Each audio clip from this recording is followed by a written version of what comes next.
This is the big problem with immigration, is that the left wants amnesty. A lot of people on the corporate right want amnesty, but they can't get it passed. So what they do is they don't follow the law, which is so destructive to the fabric of our country.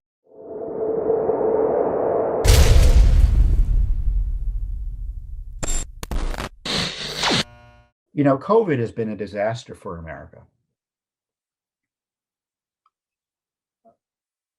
Obviously there've been negative health consequences for those who have obtained, who got COVID and died from it.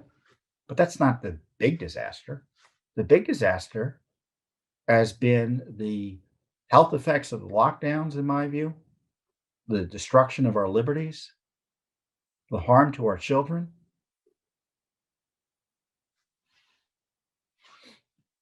And the other changes to our country, which are deleterious. And the government has used COVID as a pretext to throw out the Constitution in too many cases and undermine the rule of law, or use it as an excuse to advance other policy objectives, as they did during the election season, where they used COVID as an excuse to change the rules on the elections in a way that undermined confidence in the elections, to put it charitably. In the case of Montgomery County, Maryland, which is, so if you think of,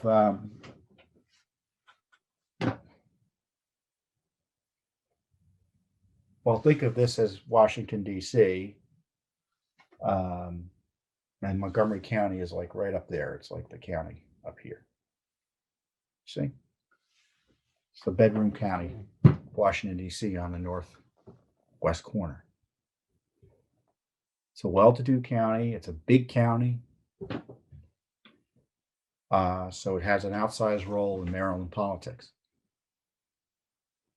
and in the DC area generally, because it's very influential. And of course, it's run by the left, which is fine. That's the way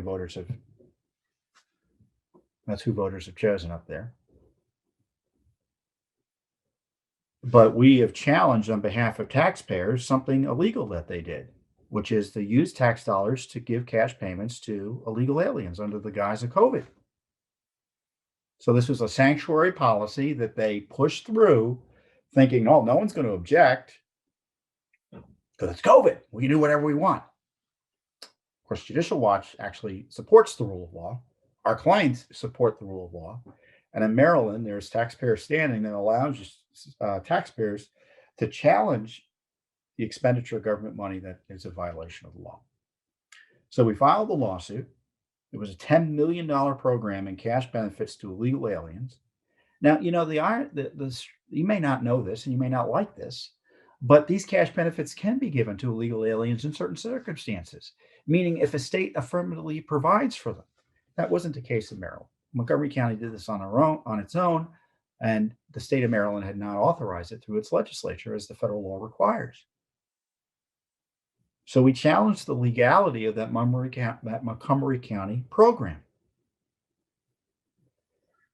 Now, the lower court seemed initially interested in the case and, basically wanted more information from the county about what was going on. But ultimately, it decided it didn't have jurisdiction. And so we've had to appeal it. And in our appeal, and I guess we pointed this out in the lower court, it's 8 USC,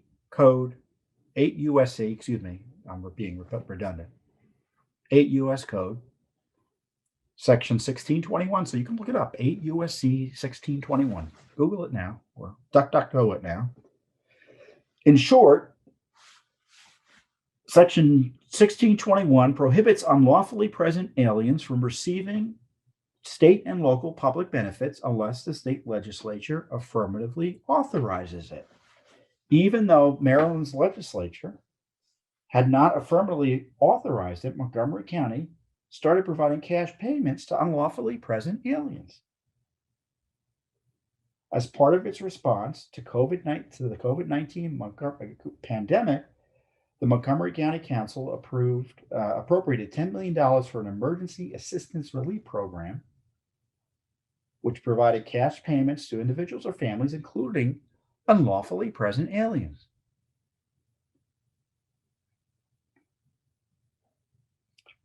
And the aliens have to live in Montgomery County, are not eligible for federal COVID assistance, stimulus checks or state benefits, and aren't eligible to receive unemployment benefits because they're not allowed to work, so they can't get unemployment benefits.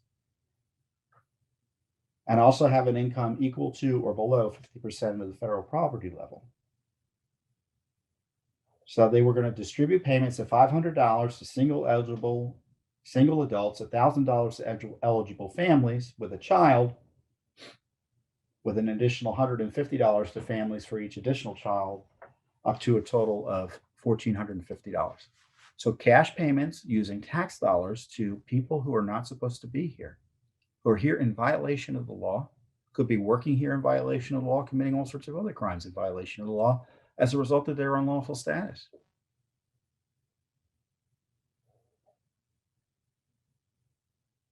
You know, as I said, if they want to give cash payments to illegal aliens, there's ways to do it, but there are ways not to do it and follow the law. This is the big problem with immigration, is that the left wants amnesty. A lot of people on the corporate right want amnesty, but they can't get it passed. So what they do is they don't follow the law, which is so destructive to the fabric of our country. Having millions of people here in violation of the law because the federal government doesn't want to enforce the law. In the case of Joe Biden, he's completely blown up our immigration laws. It's the most significant attack on immigration law enforcement in modern American history. There's really no comparison. Even Obama was a piker, comparatively speaking, to what Biden's doing in terms of undermining the rule of law. And here in Montgomery County, a major county, powerful county,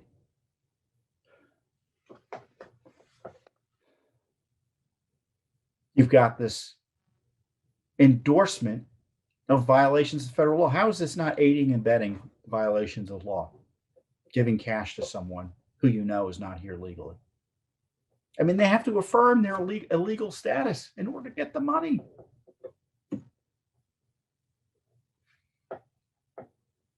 Now, we appealed it, and it's interesting. The Justice Department came in, and they said Judicial Watch is right. The law is illegal, but Judicial Watch is wrong. State taxpayers can't sue state officials for spending money to violate federal law, which is just ridiculous.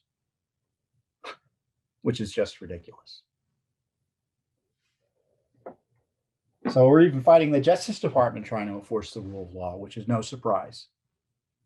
So the hearing is on Monday. It's a 3-judge panel. You could actually, I think you can listen in, or either during or after the fact. So you could, I would encourage you to listen in if you can. They're interesting. I mean, you may not understand everything that's going on. I'm not a lawyer. Some of it goes past me too. So don't worry about it if you don't understand everything that's happening or the references to all the cases and what that means. Because remember, the judges come in, will have read the briefs, or they're supposed to have read all the briefs. So everyone kind of knows what they're arguing about, and they're referencing material that you may not know about initially, but you'll be able to figure out the argument. And our lawyers are pretty good at explaining it to the judges and for the public as well. So Mike Dukesh, I think, is our senior attorney, is arguing for us on Monday. So wish him luck, pray for success. Thanks for tuning in. Be sure to subscribe to our YouTube channel to catch all the latest news from Judicial Watch.